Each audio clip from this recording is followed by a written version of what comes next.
안녕하세요. 한의사 맥유숙입니다. 오늘은 통증과 체형에 관한 그런 이야기를 하겠습니다.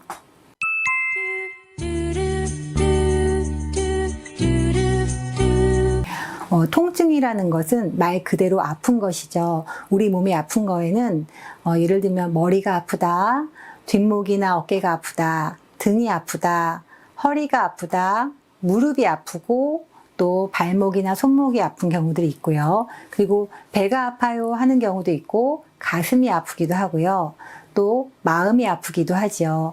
이 모든 통증을 한의원에서는 치료합니다.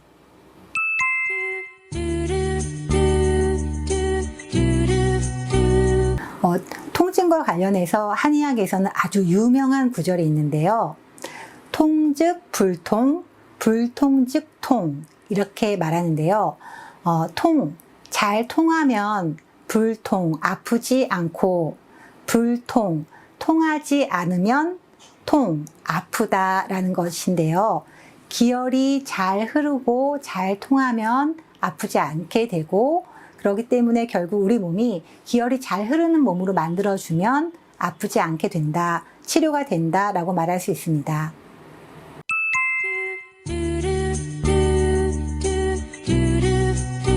네, 제가 척추 모용도를 가지고서 인체의 구조가 변형되는 거에 대해서 간단하게 설명을 드릴게요. 이건 척추 모용도인데요. 인체의 앞쪽이고요. 인체의 뒤쪽입니다. 그리고 여기가 골반이고요. 그리고 골반 위에 요추, 흉추, 경추, 이 머리 부분이고요. 이렇게 보면 인체는 이 골반이 땅에 해당하는 역할을 해요. 땅이 반듯하면 이 구조가 바르게 서 있게 되는데요. 땅이 어떤 이유로든 이렇게 틀어진 일이 발생하게 되면, 만약에 이게 무생물이라면 땅이 틀어졌을 때 이렇게 기울어져 있다가 중력 때문에 점점 쓰러지게 되겠죠. 그런데 우리는 생명력이 있는 존재이기 때문에 쓰러진다라는 것은 죽음이잖아요. 그래서 죽지 않기 위해서 이렇게 기울어진 상태에서 쓰러지지 않기 위해서 이렇게 몸을 틀게 됩니다. 몸을 틀어서라도 생명을 유지하는 거죠. 그래서 구조적인 변화가 나타나게 되는 겁니다. 그래서 등 높이도 달라지고 경추의 그 구조도 달라지고 그러면서 두통까지 생기게 될 수 있고요. 또 사실은 제가 위쪽을 보고 말씀드렸지만 아래쪽도 마찬가지예요.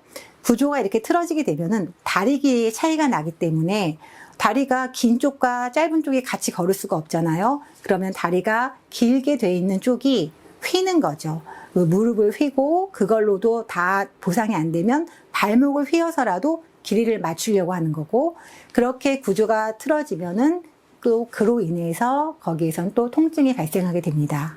그래서 사실 틀어졌다는 것은 상당히 좀 부정적으로 느껴지잖아요. 그리고 그것 때문에 통증이 생기는 것도 맞고요. 그래서 결국은 우리는 이렇게 틀어질 필요가 없는 몸을 만들면 되는 거거든요. 그래서 골반을 반듯하게 만들어주고 또 틀어져 있는 그 척추를 반듯하게 만들어서 더 이상 틀어질 필요가 없도록 만들어주는 것, 이게 치료의 과정이 됩니다.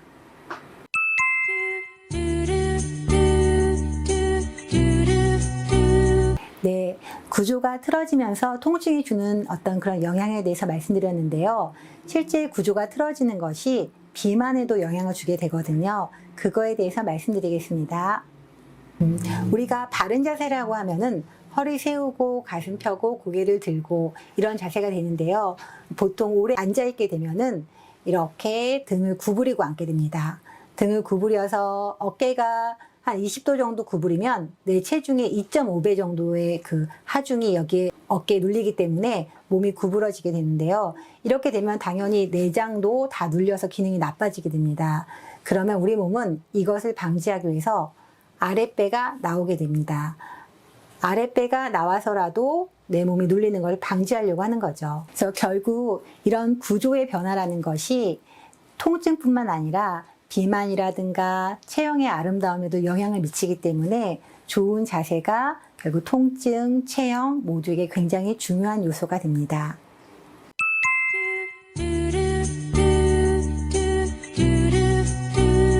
네, 구조가 틀어진 것은 사실 우리가 몸이 틀어지면 몸만 틀어졌다고 생각하지만 제가 맥진을 해보면은 맥도 틀어지게 나옵니다. 그래서 한의원에 오시면 우선 맥진을 해서 맥의 상태로 몸의 구조를 보고 또 오장육부가 어떻게 그런 통증에 영향을 미치는지를 확인을 하게 됩니다.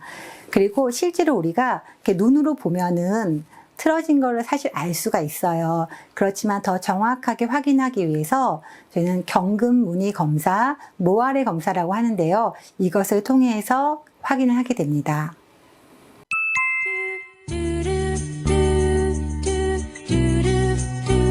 치료 방법에는 침, 약침, 그리고 뜸 부항, 그리고 물리치료, 추나치료, 골타치료를 하게 되고요.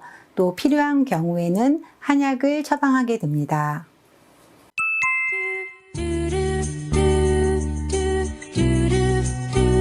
네, 바른 구조를 유지하기 위해서는 두 가지 조건이 필요한데요.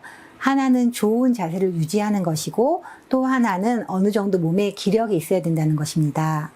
좋은 자세라는 것은 기본적으로 허리 세우고 가슴 펴고 고개를 들자 하는 것을 유지하시는 게 중요하고요. 또 한 가지는 이제 기운이 너무 없는 분들은 치료를 해도 치료가 유지가 잘 안 되고 원래 몸으로 자꾸 돌아가시게 돼요. 그래서 너무 기력이 약한 분들에게는 저희가 한약 처방을 해서 그런 기력을 조금 보강해주는 그런 치료를 하고 있습니다.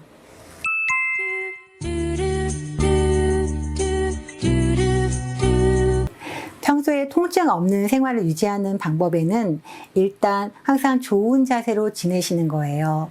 뭐 허리 세우고 가슴 펴고 고개 들고 이렇게 지내시면 참 좋은데 또 우리가 일상을 하다 보면은 이렇게 지낼 수 없는 경우들이 있잖아요. 그럴 때는 예를 들면 뭐 학생들이 책상에 오래 앉아 있다. 그럴 때는 허리는 세우고 있더라도 책을 보기 위해서 고개를 숙이고 있게 되잖아요. 이렇게 고개를 숙이고 있게 되니까 이때는 뭐 매 시간 일정한 시간마다 다시 고개를 들고 뭐 뒤로 스트레칭을 하면서 도리도리를 해서 펴준다든가 내가 했던 자세를 다시 바꿀 수 있는 그런 스트레칭들을 유지해 주는 게 좋고요. 그 다음에 요즘에는 운동을 굉장히 많이 하시는데요. 운동을 했다는 게 중요한 게 아니라 운동을 하실 때도 좋은 자세로 운동을 하시는 게 좋아요. 걷기를 많이 하시는데 삐딱하게 틀어진 자세로 많이 걷는 것은 그닥 유리하지 않고요. 걸으실 때로 바른 자세로 걸어주셔야 그게 진짜 건강에 도움이 됩니다. 그리고 또 운동을 할 때도 좌우, 전후가 어느 정도 균형을 이룰 수 있게 그렇게 운동을 해주셔야 되는데요. 뭐 요가라든가 스트레칭을 할 때 오른쪽 굉장히 잘 돌아가. 그래서 많이 돌리고 왼쪽은 안 돌아가. 그래서 잘 안 돌리시면 오히려 몸이 더 틀어지시게 돼요. 잘 안 돌아가는 쪽을 좀 더 많이 돌려주셔서 양쪽이 비슷한 상태가 될 수 있도록 하는 그런 동작들을 해주시는 게 좋습니다. 그리고 또 모든 병이 그렇지만 우리가 통증에도 그 감정이 굉장히 많은 요소가 됩니다. 그래서 스트레스를 줄이는 그러한 생활 습관이 굉장히 중요하시고요. 그리고 아까도 말씀드렸듯이 기력이 좋아야 그 바른 자세를 잘 유지할 수 있다고 말씀드렸잖아요. 식사 잘 하시고 적당한 수면을 취하시는 것도 굉장히 중요합니다. 이런 것들이 잘 유지되면 통증이 적기도 하지만 또 어쩌다 통증이 발생해도 더 빨리 나으실 수 있습니다. 통증 없이 건강한 몸으로 늘 행복하게 생활하십시오. 감사합니다.